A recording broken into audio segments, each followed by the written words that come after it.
Assalamualaikum warahmatullahi wabarakatuh. Bertemu kembali di channel Irham Pascal. Hai guys, apa kabar kalian semua? Semoga kalian selalu sehat dan selalu bahagia. Pada kesempatan kali ini kita akan kembali melanjutkan pembelajaran matematika, dan pada kali ini kita akan membahas tentang permutasi dan kombinasi. Jadi video kali ini merupakan kelanjutan dari video sebelumnya, yaitu tentang kaidah pencacahan, aturan perkalian, aturan penjumlahan, dan aturan pengisian tempat atau filling slot.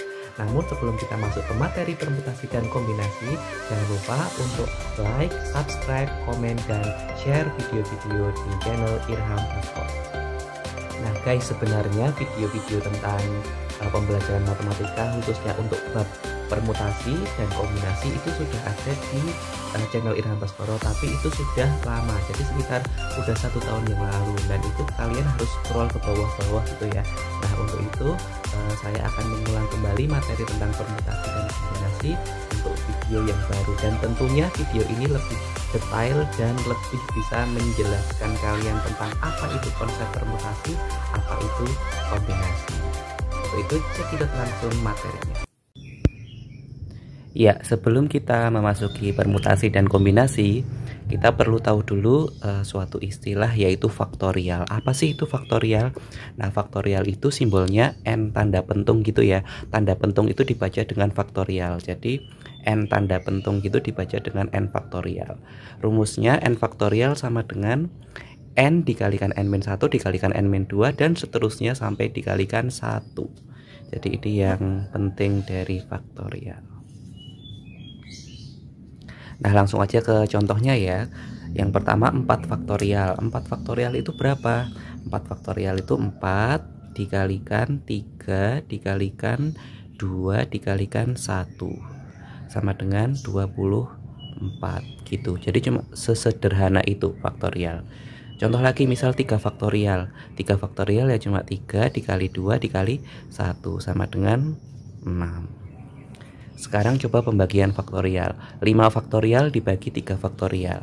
Kita jabarkan yang atas 5 faktorial jadi 5 dikalikan 4 dikalikan 3 dikalikan 2 dikalikan 1 per 3 faktorial yang bawah 3 dikalikan 2 dikalikan 1 sama dengan, nah kita bisa membuat 3 kali 2 kali 1 ini menjadi 3 faktorial aja. Jadi bisa ditulis seperti ini, 5 kali 4 kali 3 faktorial gitu, per yang bawah tetap 3 faktorial gitu kan.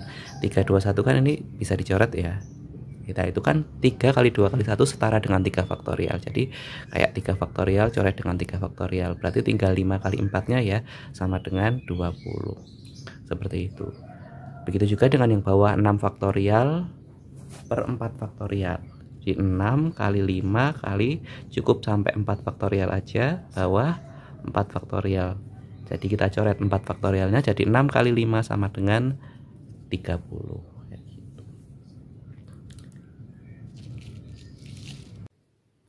Nah, jadi kenapa kita harus mempelajari faktorial terlebih dahulu sebelum masuk ke permutasi dan kombinasi? Nah, nanti faktorial ini akan dipakai pada persoalan atau penyelesaian soal-soal mengenai kombinasi dan permutasi. Jadi kalian harus memahami betul dulu apa itu faktorial, bagaimana rumusnya, bagaimana cara menyelesaikannya.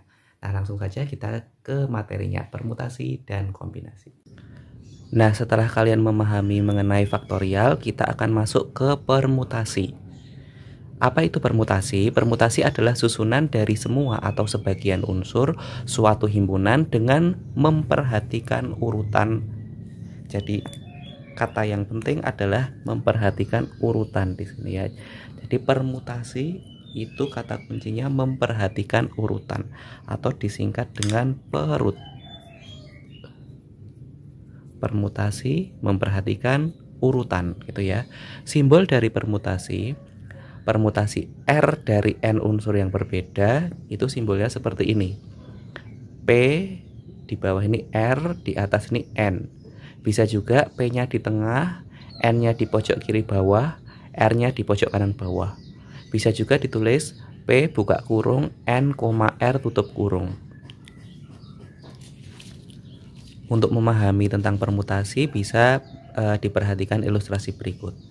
Contoh, tentukan permutasi dua huruf dari A, B, C. Itu ya. Kita akan membuat dua huruf dari 3 huruf A, B, C ini. Itu susunan dua huruf yang bisa dibentuk ada berapa ya? Nah, A, B, C ini kita pilih dua huruf gitu ya. Jadi bisa A, B. Bisa B, A, gitu ya. Jadi AB dan BA ini dianggap berbeda karena urutan diperhatikan. AB, BA, terus AC, terus CA, terus BC, terus CB. Itu ada AB, BA, AC, CA, BC, CB. Jadi cuma itu aja, berarti ada 6. Itu terdapat 6 buah permutasi dua huruf dari huruf A, B, dan C. Nah, rumus permutasi itu bisa dilihat di bawah ini. PNR sama dengan N faktorial per buka kurung N min R tutup kurung faktorial. Itu ya. Nah, untuk konsep faktorial tadi udah kita pelajari di awal tadi. Nah, untuk penerapannya ke contoh soal tadi, misal kita gunakan rumus ini tadi untuk menyelesaikan soal sebelumnya tadi, tentukan permutasi dua huruf dari huruf A, B, C ini. Berarti kita bisa memasukkan N-nya itu 3, R-nya itu 2. Karena di sini semua hurufnya ada 3. Nah, dari 3 itu akan kita bentuk dua huruf. Berarti R-nya kita ambil 2-nya sini. Ini 2. Gitu ya. Jadi permutasi dua huruf dari 3 huruf yang ada gitu ya. Masukkan ke rumus ini, N-nya berarti 3, ini berarti atas tuh N-nya, terus R-nya berarti 2. Jadi 3 faktorial per 3 dikurangi 2 faktorial. Itu sama dengan 3 faktorial per 1 faktorial. Kita tahu bahwa 3 faktorial itu 3 kali 2 kali 1 per 1 faktorial ya 1. Berarti 3 kali 2 kali 1 itu 6. 6 per 1 6. Itu hasilnya sama dengan tadi kalau kita manual dengan menyebutkan 1 per 1. Gitu. Jadi itu tentang permutasi. Contoh yang lain ada di bawahnya. Dari 5 kandidat akan dipilih ketua, sekretaris, dan bendahara. Berapa banyak susunan yang mungkin jika tidak boleh ada rangkap jabatan? Ini mirip dengan soal yang di video part 1 kemarin tentang filling slot ya. Kita bisa menggunakan kotak seperti ini, dimana kotak yang pertama itu melambangkan banyaknya kemungkinan untuk jadi ketua, kemudian kotak kedua sekretaris, kotak ketiga bendahara. Karena ada 5 kandidat, berarti untuk menjadi ketua semuanya bisa menjadi ketua 5 gini ya. Nah, karena salah satu sudah jadi ketua dan kita tidak boleh ada jabatan yang rangkap, sehingga kesempatan orang untuk menjadi sekretaris itu tinggal ada 4 kandidat lagi gitu. 1 udah jadi sekretaris, tidak boleh ada jabatan yang rangkap, berarti di bendahara tinggal 3 kandidat lagi yang boleh mengisi. Sehingga semua kemungkinannya yaitu 5 kali 4 kali 3 20 kali 3 60. Jadi ada 60 buah susunan untuk mengisi ketua, sekretaris, dan bendahara tersebut. Nah, ternyata konsep ini adalah termasuk juga dalam permutasi gitu ya. Let's say misal orang-orang itu A, B, C, D, dan E gitu ya. Ketika kita buat susunan ketua, sekretaris, dan bendahara, misal ketuanya A, kemudian sekretarisnya B, bendaharanya C, kemudian misal ketuanya yang B, sekretarisnya A, bendaharanya C, 2 susunan ini itu dianggap berbeda walau meskipun sama-sama unsurnya A, B, C gitu ya. Gitu. Jadi ketika A jadi ketua, B sekretaris, C bendahara, itu akan dihitung berbeda dengan ketika ketuanya itu B, sekretarisnya A, bendaharanya C. Sehingga A, B, C, B, A, C, C, A, B itu dihitung berbeda, sehingga ini pakai konsep permutasi. Jadi selain menggunakan filling slot, contoh soal ini bisa diselesaikan dengan menggunakan rumus permutasi dengan rumus yang ada di atas tadi. gitu ya. Jadi PNR-nya nanti P dari ada 5 kandidat gitu, mau diambil ketua, sekretaris, bendahara, ada 3 jabatan, berarti P53 gitu ya. Jadi 5 faktorial per, ikutin rumus tadi, 5 min 3 faktorial, jadi sama dengan 5 faktorial per 2 faktorial, sama dengan 5 faktorial 5 kali 4 kali 3 kali 2 faktorial per 2 faktorial. Coret-coret 5 kali 4 20, 20 kali 3 60, sama dengan 60 gitu, sama dengan tadi 60 juga, seperti itu. Itu tentang permutasi. Nah, selain permutasi pada persoalan sebelumnya, juga ada permutasi yang memuat unsur yang sama. Jadi permutasi ini sebenarnya ada 3 macamnya. Yang pertama tadi permutasi dengan unsur-unsur yang berbeda. Kalau sekarang permutasi yang memuat unsur yang sama. Nanti ada juga permutasi yang satunya, yaitu permutasi siklis gitu. Nah, sekarang kita bahas yang permutasi yang memuat unsur yang sama dulu. Misal dalam suatu persoalan terdapat n unsur gitu ya, n unsur di mana bagian-bagian dari unsur itu ada yang sama. Misal R1 sama, R2 sama, R3 sama gitu ya. Ada beberapa yang sama. Nah, gimana rumus permutasinya? Itu agak berbeda sedikit dengan rumus sebelumnya. Di sini ada P, N, R1, R2, R3 sampai Rn gitu ya, dengan R ini unsur-unsur yang sama. Nanti rumusnya bunyinya seperti ini, n faktorial per R1 faktorial, R2 faktorial, R3 faktorial, dan seterusnya sampai Rn faktorial, tergantung dengan banyak unsur-unsur yang sama, seperti itu. Contoh soalnya ada di bawah. Berapa banyak kata baru yang dapat disusun dari kata matematika? Berbeda dengan yang tadi. Kalau tadi itu kan hurufnya ABC, dan ABC itu beda semua ya. Kalau huruf dalam matematika itu ada beberapa huruf yang sama. Let's say misal yang M dulu ya. M itu ada 1, 2, ada 2. Jadi ada 2 huruf yang sama. Kemudian A. Dalam kata matematika A itu muncul berapa kali? 1, 2, 3. Oh, ada 3. Kemudian T. T muncul 1, 2 kali. Itu. Selain itu tidak ada yang muncul secara bersamaan. Jadi M muncul 2 kali, A muncul 3 kali, T muncul 2 kali. Kita masukkan ke rumus tadi untuk permutasi dengan unsur-unsur yang sama. Jadi matematika ada berapa huruf tuh? 2, 3, 4, 5, 6, 7, 8, 9, 10. 10 faktorial per huruf-huruf yang sama tadi, 2 faktorial, 3 faktorial, dan 2 faktorial. Itu jadi 10 faktorial per 2 faktorial kali 3 faktorial kali 2 faktorial. 10 faktorial kita jabarkan, 10 kali 9 kali 8, 7, 6, 5, 4, stop sampai 3 faktorial aja, per 2 faktorial tuh ya 2 ya. 3 faktorial tetap 3 faktorial, 2 faktorial 2. 3 faktorialnya coret aja, 2-nya coret sama 4-nya dapat 2, 2-nya coret sama 2. Berarti tinggal 10 kali 9 kali 8 kali 7 kali 6 kali 5 gitu ya. Nanti menghasilkan 151.200 gitu. Itu contoh dari permutasi untuk permutasi yang memuat unsur yang sama. Kemudian ada juga permutasi siklis. Apa itu permutasi siklis? Permutasi siklis adalah permutasi dengan urutan yang melingkar. Contoh seperti tadi, misal saya punya ABC, tapi ABC ini akan disusun secara melingkar. Nah, nanti kita akan dapatkan pola-pola seperti ini. Kita susun secara melingkar A, di sini A ya, A, B, C.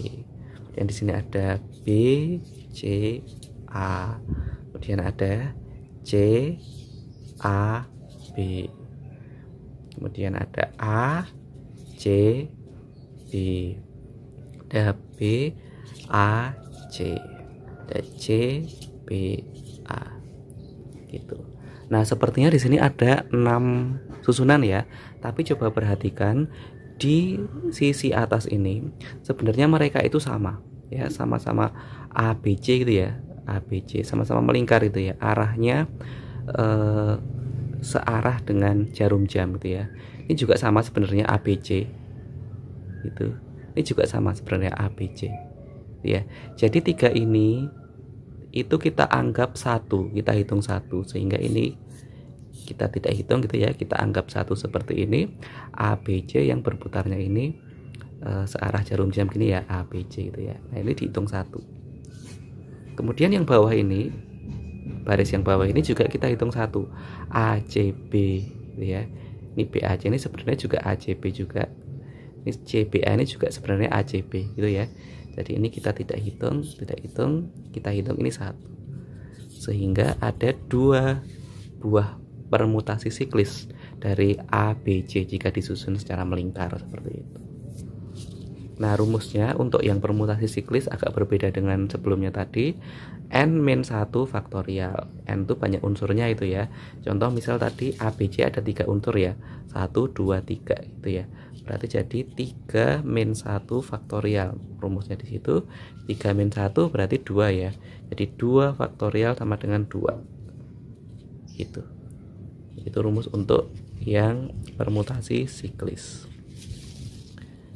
Kemudian untuk contoh dalam kehidupan sehari-hari untuk permutasi siklis bisa dilihat di bawah ini. Ayah, ibu, adik, dan kakak akan duduk melingkar di sekitar meja makan. Ada berapa cara duduk melingkar berbeda yang dapat disusun?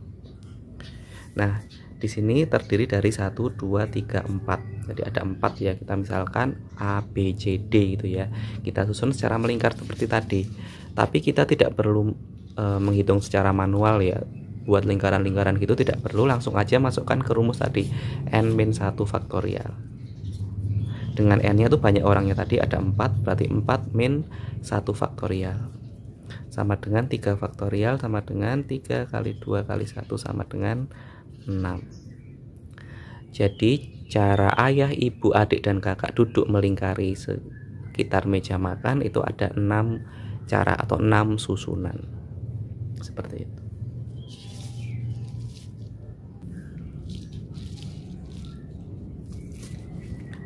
Ya, terakhir yaitu tentang kombinasi.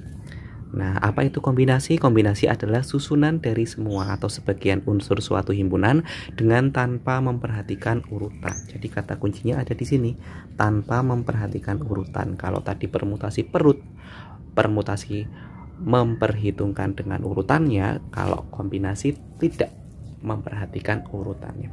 Simbol kombinasi ada 3, sama seperti mirip dengan permutasi tadi. Kalau kombinasi C, hurufnya C, N, R gitu bisa. Kemudian C pojok kirinya N, pojok kanannya R. Kemudian C buka kurung N, R tutup kurung. Itu ya, ada 3 cara penulisan simbol dari kombinasi. Ilustrasinya, tentukan kombinasi 2 huruf dari ABC. Mirip dengan tadi, ABC nanti bisa AB gitu ya. Kemudian ada BA. Nah, bedanya AB dan BA ini dianggap satu, dihitung satu gitu ya. Jadi ada AC, CA, ini juga dihitung satu. Kemudian BC, CB dihitung satu. Gitu ya. AB dan BA itu tidak diperhatikan urutannya, mau A di depan atau A di belakang, yang penting A dan B gitu ya. Itu dihitung satu, sehingga ada 3 buah kombinasi 2 huruf dari A, B, C gitu ya. Nah, rumus kombinasi berbeda dengan permutasi tadi. Kalau kombinasi nanti CNR sama dengan N faktorial per buka kurung N min R tutup kurung faktorial kali R faktorial gitu ya. Ini bacanya kombinasi R unsur dari N unsur yang berbeda gitu ya. Jadi rumusnya ini. Nah, coba kita terapkan di atas tadi. Ada 3 huruf, berarti N-nya 3. Mau diambil 2 huruf. Gitu ya. Jadi 3 faktorial per 3 min 2 faktorial. Ngikutin rumus ini. Kalikan 2 faktorial. Berarti 3 faktorial per 1 faktorial kali 2 faktorial. 3 faktorial kita jabarin. 3 kalikan 2 faktorial per 1 faktorial ya 1 ya, kali 2 faktorial coret-coret. 3 bagi 1 3, sama ya dengan tadi ya. Gitu. Itu kalau kombinasi. Nah, contoh di kehidupan sehari-hari kita bisa lihat 2 contoh berikut. Untuk yang pertama dulu, dari 7 pemain badminton putra, berapa banyak susunan yang mungkin untuk membuat pasangan pemain ganda putra? Kita tahu bahwa ganda putra itu ada 2, berarti dari 7 itu mau diambil 2 gitu ya.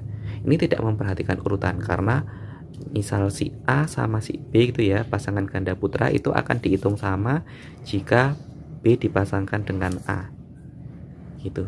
Jadi ini nanti ngikutin rumus kombinasi tadi, 7 faktorial per 7 kurangi 2, 5 faktorial kalikan 2 faktorial.